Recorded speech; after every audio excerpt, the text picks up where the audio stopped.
À retenir de l'IAS 36, les actifs à durée de vie déterminée doivent faire l'objet de tests de dépréciation en cas d'indice interne ou externe de perte de valeur, donc ce n'est pas obligatoire chaque année. Pour les actifs à durée de vie indéfinie, le goodwill et les immobilisations incorporelles doivent faire l'objet de tests obligatoires chaque année pour la dépréciation.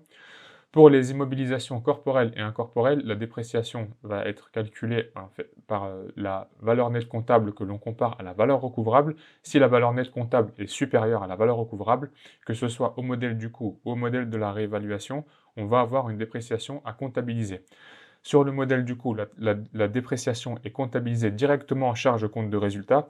Sur le modèle de la réévaluation, il faut d'abord voir s'il y a des réserves de réévaluation que l'on peut utiliser avant de passer à des écritures de dépréciation en compte de résultat. Une fois que vous avez utilisé intégralement vos réserves de réévaluation et que vous êtes à zéro et qu'il vous reste une perte de valeur, là vous allez devoir passer une écriture au compte de résultat. Les UGT ou UGT plus goodwill, la dépréciation sur l'UGT va se faire de la même manière que pour un actif individuel en comparant la valeur nette comptable à la valeur recouvrable en faisant une dépréciation dans l'ordre suivant. Donc, d'abord affecter la perte de valeur au goodwill, puis proportionnellement aux actifs, actif A, actif B. J'ajouterai ici également que la dépréciation qui est déjà passée sur le goodwill ne pourra jamais être reprise. Les reprises sont possibles uniquement sur les autres actifs.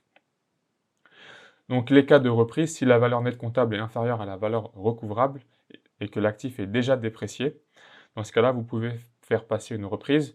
Toutefois, attention aux limitations des reprises. L'actif ne peut excéder la valeur nette comptable théorique, donc la valeur nette comptable que vous allez calculer comme s'il n'y avait jamais eu de dépréciation, ou la valeur recouvrable.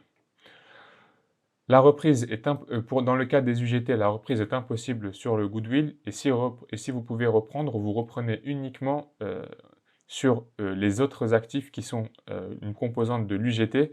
Et pareil que pour les actifs individuels, les reprises sont limitées à la valeur nette comptable théorique. Pour le goodwill, si vous avez un goodwill indépendamment d'une UGT, donc dans ce cas-là, si vous avez un goodwill non alloué à une UGT, donc il vous reste un goodwill, vous devez le tester pour dépréciation chaque année. Il peut être déprécié, mais les reprises sont impossibles. La valeur recouvrable, c'est la valeur la plus élevée entre la juste valeur nette des coûts de vente, donc la juste valeur nette des coûts de sortie, et la valeur d'utilité. Une UGT est le plus petit groupe d'actifs qui génère des flux de trésorerie. La VNC théorique est la VNC à la date de reprise, présumant une absence de dépréciation. On arrive à présent au bout de cette vidéo sur l'IAS 36. Je vous invite à présent à passer au cas pratique.